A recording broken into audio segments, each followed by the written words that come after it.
నేటి క్రైస్తవ్యంలో జరుగుతున్న సంఘటనలు గమనిస్తే హృదయం ఆవేదనతో కన్నీరు పెట్టుకుంటోంది. ఒకప్పుడున్న క్రైస్తవ్యం ఇప్పుడు లేదు అనిపిస్తుంది.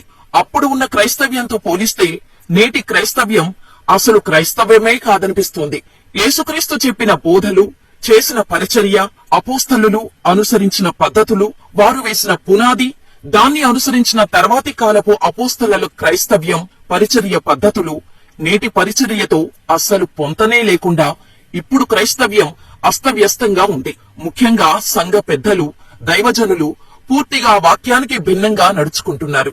అలాగే సంఘం కూడా వాక్యం మీద ఆధారపడకుండా అవగాహన లేని కొందరు పాస్టర్ల మీద ఆధారపడుతూ తప్పుడు దారిలో కొనసాగుతోంది.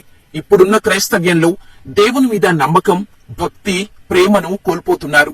దేవుడి మీద ఉండాల్సిన భక్తిని వ్యక్తి ప్రేమగా మార్చుతున్నారు. దేవుని దారిలో నడవాల్సిన క్రైస్తవులు పాస్టర్లను అనుసరిస్తూ వ్యక్తి పూజ చేస్తున్నారు. పాస్టర్లు అంటే గౌరవం ఉండాలి. వారు ముందుండి సంఘాన్ని నడిపిస్తూ మంచి బాటలో ముందుకు తీసుకువెళ్లాలి.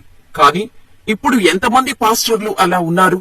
చాలా మంది పాస్టర్స్ వారి స్వార్థం కోసం దేవుని యందు భక్తితో వచ్చిన వారిని వారి వశం చేసుకుని పరిచర్యలు చేయించుకుంటున్నారు.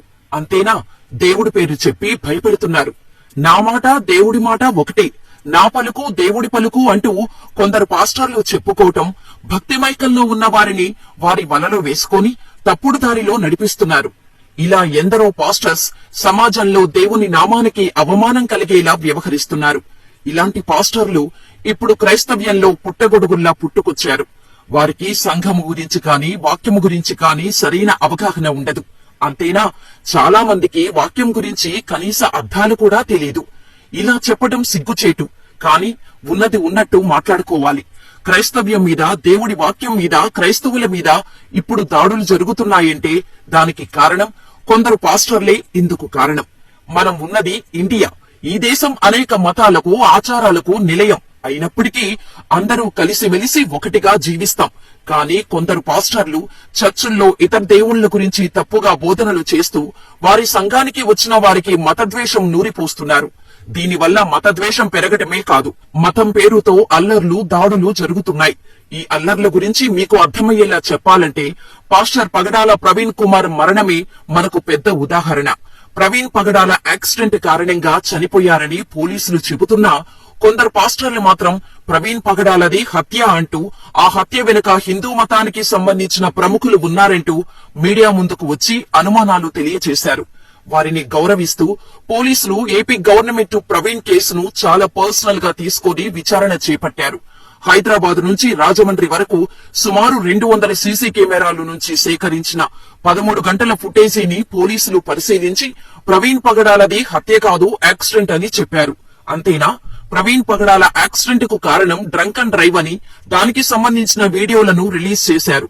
ఆ వీడియోలను చూసిన కొందరు పాస్టర్లు విచారణ జరిగిన తర్వాత నిజానిజాలు తెలుసుకుని మాట్లాడదామని సైలెంట్ గా ఉంటే, అజయ్ బాబు అనే పాస్టర్ మాత్రం ప్రవీణ్ పగడాలది హత్యే అని, దీని వెనుక ప్రభుత్వ హస్తం ఉందని సోషల్ మీడియాలో, టీవీల్లో చెబుతూ వచ్చారు.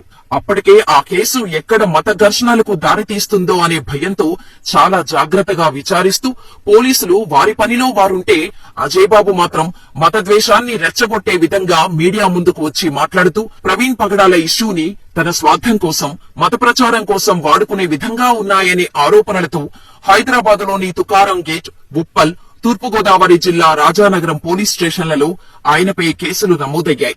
దీంతో పోలీసులు పాస్టర్ అజయ్ బాబును అరెస్ట్ చేశారు.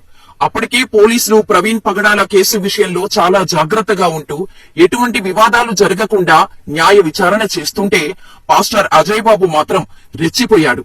సరే, ఒక దైవజనుడి మరణం గురించి పోరాడేటంలో తప్పులేదు, క్రైస్తవులందరినీ ఏకం చేయాలనుకోవడంలోనూ తప్పులేదు.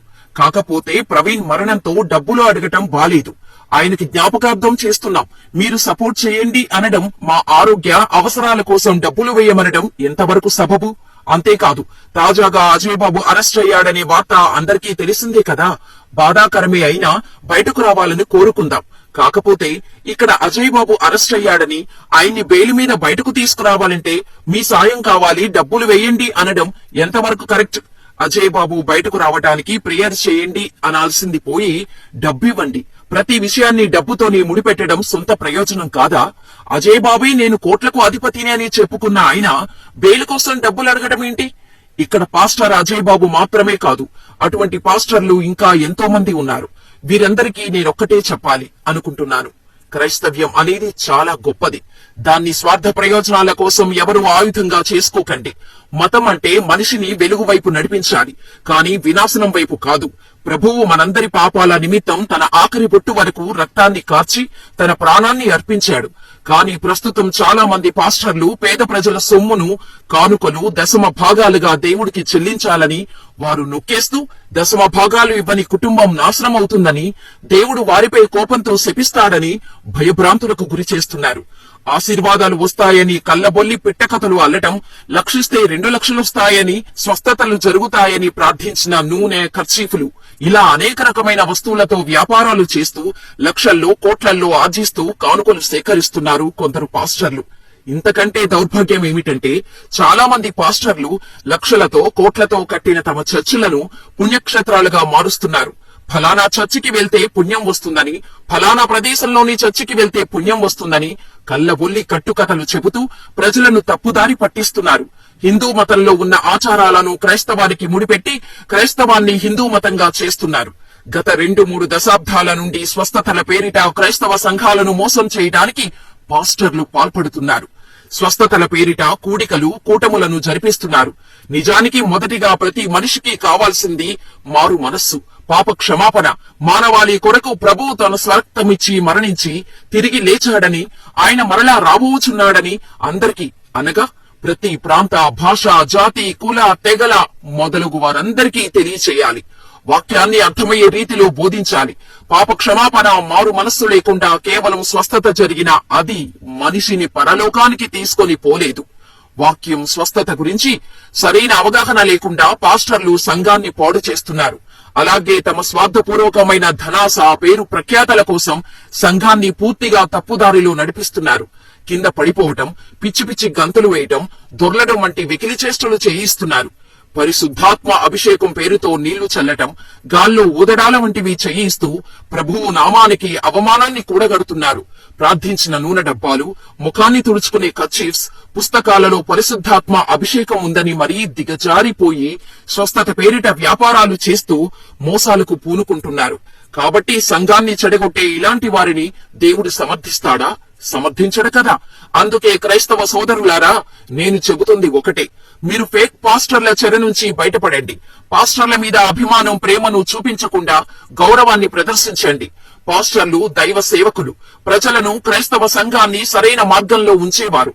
అంతేకాని వారు దేవుళ్ళు కాదు.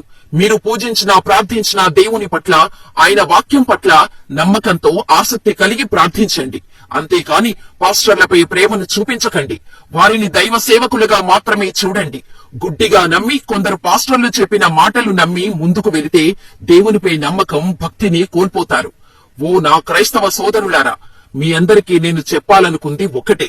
మనం భారతదేశంలో ఉన్నాం. ఈ దేశం అనేక మతాలకు నిలయం. మన దేశానికంటూ కొన్ని నియమాలు, పద్ధతులు ఉన్నాయి. వాటిని అనుసరించే కేంద్ర ప్రభుత్వాలు, రాష్ట్ర ప్రభుత్వాలు దేశాన్ని ముందుకు నడిపిస్తున్నారు. కాబట్టి ఏ చిన్న ఇష్యూ అయినా న్యాయపరంగా పరిష్కరించుకునే ప్రయత్నం చేయండి. పరమత సహనాన్ని పాటించండి. న్యాయం కోసం పోరాడండి. కానీ మత ఘర్షణలు పెట్టే విధంగా క్రైస్తవాన్ని స్వార్థపూరితంగా మార్చే ప్రయత్నం చేయవద్దు. ఇది నా ఆవేదన.